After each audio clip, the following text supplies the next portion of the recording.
بسم اللہ الرحمن الرحیم۔ السلام علیکم۔ عہد رسالت کے اواخر کا ذکر ہے کہ ایک دن رحمت عالم صلی اللہ علیہ وسلم اپنے جانثاروں کے درمیان رونق کے افروز تھے اور کسی مسئلے کے بارے میں گفتگو ہو رہی تھی۔ اثناءِ گفتگو میں اچانک کچھ صحابہ رضی اللہ تعالیٰ عنہ کی آوازیں معمول سے زیادہ بلند ہو گئیں۔ دربار رسالت میں صحابہ رضی اللہ تعالیٰ عنہ کی یہ بلند آہنگی اللہ تعالیٰ کو پسند نہ آئی اور فوراً یہ آیت نازل ہوئی: اے لوگو جو ایمان لائے ہو، اپنی آواز نبی صلی اللہ علیہ وسلم کی آواز سے بلند نہ کرو اور نہ نبی صلی اللہ علیہ وسلم کے ساتھ اونچی آواز سے بات کرو جس طرح تم آپس میں ایک دوسرے کے ساتھ بات کرتے ہو، کہیں ایسا نہ ہو کہ تمہارا کیا کرایا سب غارت ہو جائے اور تمہیں خبر بھی نہ ہو۔ اس آیت کے نزول پر صحابہ کرام رضی اللہ تعالیٰ عنہ خوف الہی سے لرز اٹھے اور انہوں نے عہد کیا کہ حضور صلی اللہ علیہ وسلم کے سامنے اپنی آوازوں کو ہمیشہ پست رکھیں گے۔ حاضرین مجلس میں ایک صاحب رسول جن کی آواز بڑی پاٹ دار تھی، اس قدر متاثر ہوئے کہ گھر جا کر کنج عزلت میں بیٹھ گئے اور ہر وقت توبہ و استغفار میں مشغول رہنے لگے۔ جب مسلسل چند دن تک حضور صلی اللہ علیہ وسلم نے ان کو مجلس میں نہ دیکھا تو صحابہ کرام سے ان کے بارے میں دریافت فرمایا کہ کہیں علیل تو نہیں۔ حضرت سعد بن معاذ رضی اللہ تعالیٰ عنہ نے عرض کیا: یا رسول اللہ صلی اللہ علیہ وسلم، میں ان کی خبر لاتا ہوں۔ چنانچہ وہ ان صاحب رسول کے گھر پہنچے تو دیکھا کہ حزن و ملال کی تصویر بنے بیٹھے ہیں۔ حضرت سعد رضی اللہ تعالیٰ عنہ نے کہا: آپ چند دن سے مجلس نبوی صلی اللہ علیہ وسلم میں نظر نہیں آئے۔ آج حضور صلی اللہ علیہ وسلم نے مجھے آپ کا حال دریافت کرنے کے لیے بھیجا ہے۔ انہوں نے کہا: خیریت کہاں؟ بارگاہ الہی سے رسول اللہ صلی اللہ علیہ وسلم کے سامنے اونچی آواز سے بولنے کی ممانعت اور وعید نازل ہو چکی ہے۔ آپ جانتے ہیں کہ مجلس نبوی صلی اللہ علیہ وسلم میں آپ سب میں زیادہ میری ہی آواز بلند ہو جاتی ہے۔ اب یہ غم میری کمر کو توڑے ڈالتا ہے کہ میرا سارا عمل رائے گاہ گیا اور میں دوزخی ہو گیا۔ حضرت سعد رضی اللہ تعالیٰ عنہ نے آپ صلی اللہ علیہ وسلم کی خدمت میں واپس جا کر ساری بات بتائی تو آپ صلی اللہ علیہ وسلم نے فرمایا: وہ دوزخی نہیں بلکہ اہل جنت میں سے ہے۔ یہ صاحب رسول جن کو سرور کون و مکان فخر موجودات نبی رحمت صلی اللہ علیہ وسلم نے واضح الفاظ میں جنتی ہونے کی بشارت دی، حضرت ثابت بن قیس انصاری رضی اللہ تعالیٰ عنہ تھے۔ حضرت ابو محمد ثابت بن قیس رضی اللہ تعالیٰ عنہ مدینہ کے خاندان خزرج سے تعلق رکھتے تھے۔ ہجرت سے قبل بیعت عقبہ ثانیہ یا عقبہ کبیرہ کے بعد کسی وقت مشرف با اسلام ہوئے۔ ان میں فطرتاً خطابت اور تقریر کا ملکہ موجود تھا اور وہ اپنی فصاحت، بلاغت اور قوت تقریر کے لحاظ سے اہل مدینہ میں منفرد حیثیت رکھتے تھے۔ آواز بھی بڑی پاٹ دار تھی، اسی لیے انصار نے ان کو اپنا خطیب بنایا تھا۔ آپ صلی اللہ علیہ وسلم کو ان کی صلاحیتوں کا علم ہوا تو آپ صلی اللہ علیہ وسلم نے بھی ان کو اپنا خطیب مقرر فرمایا، چنانچہ وہ خطیب رسول اللہ صلی اللہ علیہ وسلم کے لقب سے مشہور ہو گئے۔ حافظ بن حجر رحمۃ اللہ علیہ نے الاصابہ میں لکھا ہے کہ رسول اکرم صلی اللہ علیہ وسلم نے ہجرت کے بعد مدینہ منورہ میں نزول اجلال فرمایا تو انصار مدینہ نے دیدہ و دل فرش راہ کر دیے اور ایسے جوش اور مسرت کے ساتھ آپ صلی اللہ علیہ وسلم کا استقبال کیا کہ چشم فلک نے اس کی نظیر نہ دیکھی تھی۔ استقبال کرنے والے اصحاب میں حضرت ثابت بن قیس رضی اللہ تعالیٰ عنہ بھی تھے۔ آپ صلی اللہ علیہ وسلم کی خدمت میں پہنچ کر انہوں نے عرض کیا: یا رسول اللہ صلی اللہ علیہ وسلم، ہم آپ کی اس طرح حفاظت کریں گے جس طرح اپنی جان اور اولاد کی حفاظت کرتے ہیں، لیکن ہمیں اس کا صلہ کیا ملے گا؟ آپ صلی اللہ علیہ وسلم نے فرمایا: جنت۔ اس پر تمام لوگ پکار اٹھے: ہم سب راضی ہیں۔ عام الوفود 9 ہجری میں بنو تمیم کا وفد بڑے ٹھاٹھ باٹھ کے ساتھ مدینہ آیا۔ یہ 70 یا 80 آدمیوں پر مشتمل تھا اور اس قبیلے میں بڑے بڑے رؤسا، آتش بیان خطیب اور بلند پایہ شاعر شامل تھے۔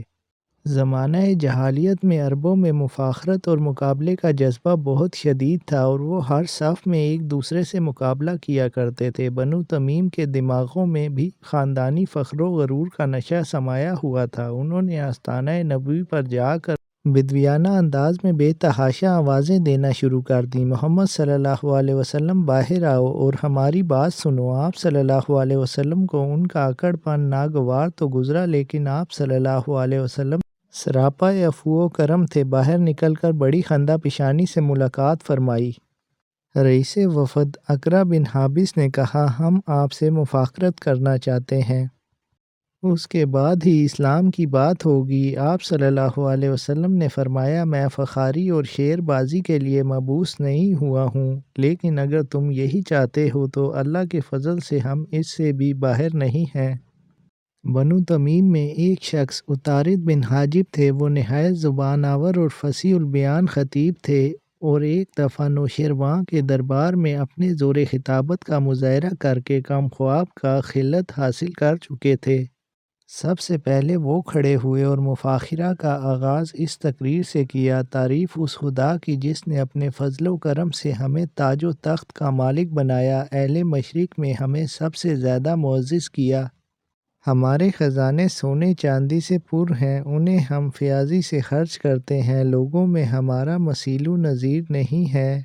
کیا ہم آدمیوں کے سردار اور ان کے صاحب فضل نہیں ہیں؟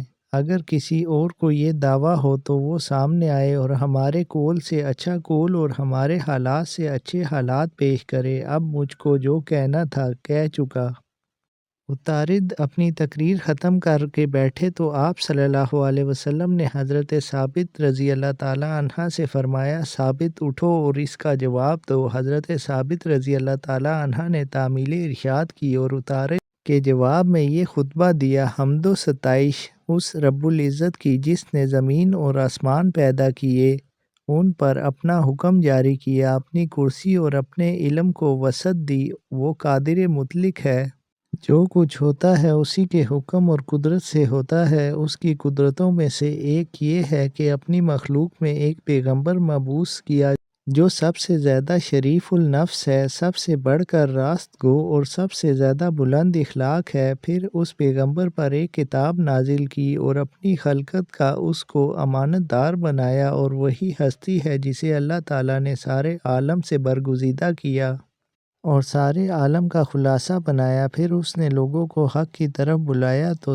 اس کی قوم اور اقربا میں سے پہلے مہاجرین نے اس کی دعوت قبول کی جو نسب میں افضل ہیں، ان کے چہرے سب سے زیادہ روشن ہیں اور ان کے اعمال سب سے اچھے ہیں۔ پھر ان کے بعد سارے عرب میں سے ہم گروہ انصار نے دعوت حق پر لبیک کہا، لہٰذا ہمارا فخر یہ ہے کہ ہم اللہ کے انصار اور رسول اللہ صلی اللہ علیہ وسلم کے وزیر ہیں، اور لوگ جب تک ایمان نہ لائیں اور لا الہ الا اللہ نہ کہیں ہم ان سے لڑتے رہیں گے، اور جو کوئی اللہ اور اللہ کے رسول صلی اللہ علیہ وسلم کو ماننے سے انکار کرے گا ہم اس کے خلاف رائے خدا میں جہاد کریں گے، اور جہاد کرنا ہمارے لیے کوئی دشوار کام نہیں ہے۔ بس مجھے جو کہنا تھا کہہ چکا، اور اب میں تمام مومنین اور مومنات کے لیے بارگاہ الہی میں دعائے مغفرت کرتا ہوں۔ اس کے بعد شعر و شاعری کا مقابلہ ہوا جس میں بنو تمیم کی طرف سے زبرقان بن بدر اور آپ صلی اللہ علیہ وسلم کی طرف سے حضرت حسان بن ثابت رضی اللہ تعالیٰ عنہ نے حصہ لیا۔ مفاخرت ختم ہوئی تو اقرع بن حابس جو خود بڑے فصیح البیان شاعر اور خطیب تھے اور جن کی اصابت رائے کا سارا عرب متعارف تھا، یہاں تک کہ متحارب قبائل اپنے جھگڑوں میں ان کا حکم بیان کرتے تھے، بے اختیار پکار اٹھے، باپ کی قسم محمد صلی اللہ علیہ وسلم کا خطیب ہمارے خطیب سے افضل اور ان کا شاعر ہمارے شاعر سے بہتر ہے۔ اہل وفد نے ان کی رائے سے اتفاق کیا اور سب اسی وقت حلقہ بگوش اسلام ہو گئے۔ اسی سال بنو حنیفہ کا ایک بڑا وفد مسلمہ کذاب کی سرکردگی میں مدینہ آیا۔ سرور عالم صلی اللہ علیہ وسلم حضرت ثابت بن قیس رضی اللہ تعالیٰ عنہ کو ساتھ لے کر بنفس نفیس اہل وفد کے پاس تشریف لے گئے۔ اثناء گفتگو میں مسلمہ نے کہا، اگر آپ اپنے بعد مجھے اپنا جانشین مقرر کر دیں تو ابھی آپ کے ہاتھ پر بیعت کرتا ہوں۔ آپ صلی اللہ علیہ وسلم کو یہ نامعقول شرط سن کر غصہ آ گیا۔ آپ صلی اللہ علیہ وسلم کے دست مبارک میں ایک چھڑی تھی، اس کو اٹھا کر فرمایا جانشینی تو بڑی چیز ہے، میں تو تمہیں یہ چھڑی دینا بھی پسند نہیں کرتا، اللہ نے تیرے لیے جو مقدر کر رکھا ہے وہ ہو کر رہے گا، تیرا انجام مجھے خواب میں دکھا دیا گیا ہے، کچھ اور پوچھنا ہو تو یہ ثابت موجود ہے، ان سے پوچھ، میں اب چلتا ہوں۔ یہ فرما کر آپ صلی اللہ علیہ وسلم حضرت ثابت رضی اللہ تعالی عنہ کو مسلمہ سے نبٹنے کے لیے وہاں چھوڑ کر خود تشریف لے گئے۔ سرور عالم صلی اللہ علیہ وسلم کی رحلت کے بعد انصار نے ثقیفہ بنی ساعدہ میں جمع ہو کر حضرت سعد بن عبادہ رضی اللہ تعالی عنہ کو خلیفہ بنانے کا ارادہ کیا۔ یہ خبر مشہور ہوئی تو حضرت ابوبکر صدیق اور حضرت عمر فاروق رضی اللہ تعالی عنہما کچھ دوسرے مہاجرین کو ساتھ لے کر انصار کے اجتماع میں پہنچے۔ دونوں طرف سے اپنے حق میں زبردست تقریریں ہوئیں۔ اس موقع پر حضرت ثابت بن قیس رضی اللہ تعالی عنہ بھی موجود تھے۔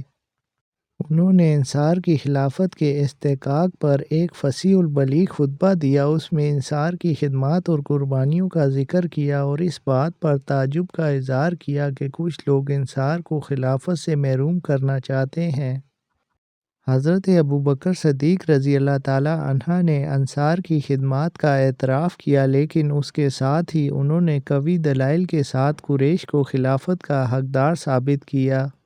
جب عامۃ المسلمین نے انہیں خلیفہ منتخب کر لیا تو حضرت ثابت بن قیس رضی اللہ تعالی عنہ بھی ان کی بیعت کرنے میں پیچھے نہ رہے اور دل و جان سے حضرت ابوبکر صدیق رضی اللہ تعالی عنہ کے حامیوں اور مددگاروں میں شامل ہو گئے۔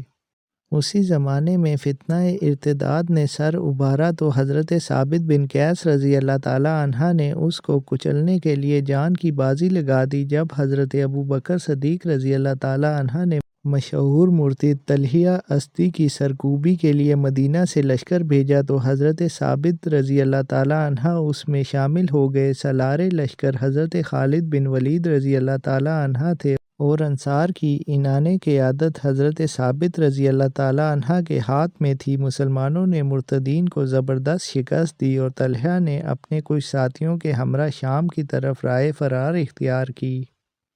اللہ کی شان، یہی طلحہ بعد میں اسلام کے زبردست مجاہد بنے۔ حضرت عمر فاروق رضی اللہ تعالی عنہ کے عہد خلافت میں انہوں نے دوبارہ خلوص دل سے اسلام قبول کیا اور حج کے لیے مکہ آئے۔ وہیں حضرت عمر رضی اللہ تعالی عنہ کے ہاتھ پر بیعت کی۔ اس موقع پر امیر المومنین نے ان کو ارتداد میں مبتلا ہونے پر ملامت کی تو عرض کیا، امیر المومنین، یہ بھی کفر کے فتنوں میں سے ایک فتنہ تھا جسے اسلام نے ہمیشہ کے لیے ختم کر دیا۔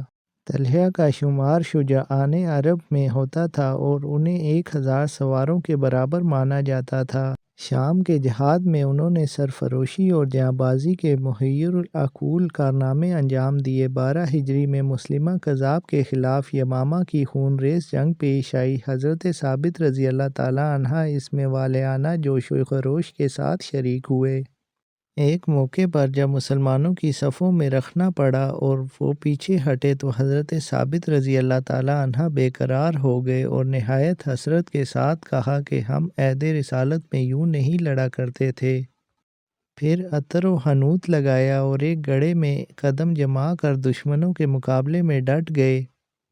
جو مرتد ان کی طرف آتا اسے اپنی تلوار سے ڈھیر کر دیتے۔ آخر دشمنوں نے نرغہ کر کے خطیب رسول صلی اللہ علیہ وسلم پر تلواروں اور برچھیوں کا مینہ برسا دیا اور یوں وہ رتبہ شہادت پر فائز ہو گئے۔ حضرت انس بن مالک رضی اللہ تعالی عنہ سے روایت ہے کہ حضرت ثابت رضی اللہ تعالی عنہ کے جسم پر نہایت عمدہ زرہ تھی۔ ان کی شہادت کے بعد کسی مسلمان نے اتار لی۔ ایک دوسرے مسلمان نے خواب میں دیکھا کہ حضرت ثابت رضی اللہ تعالی عنہ ان سے کہہ رہے ہیں، میرے فلاں مسلمان بھائی نے میری زرہ اتار لی ہے، آپ خالد بن ولید رضی اللہ تعالی عنہ سے کہیں کہ اس سے واپس لے لیں، مجھ پر اتنا قرض ہے، خلیفۃ الرسول یہ زرہ بیچ کر میرا قرض ادا کر دیں اور میرا فلاں غلام آزاد کر دیں۔ چنانچہ حضرت خالد بن ولید رضی اللہ تعالی عنہ نے یہ زرہ واپس لے لی اور مدینہ پہنچ کر سارا واقعہ حضرت ابوبکر صدیق رضی اللہ تعالی عنہ سے عرض کیا۔ انہوں نے حضرت ثابت رضی اللہ تعالی عنہ کی وصیت کے مطابق زرہ سے ان کا قرض ادا کر دیا۔ اور غلام بھی آزاد کر دیا۔ اللہ تعالیٰ کی ان پر 1000 بار رحمتیں نازل ہوں، آمین یا رب العالمین۔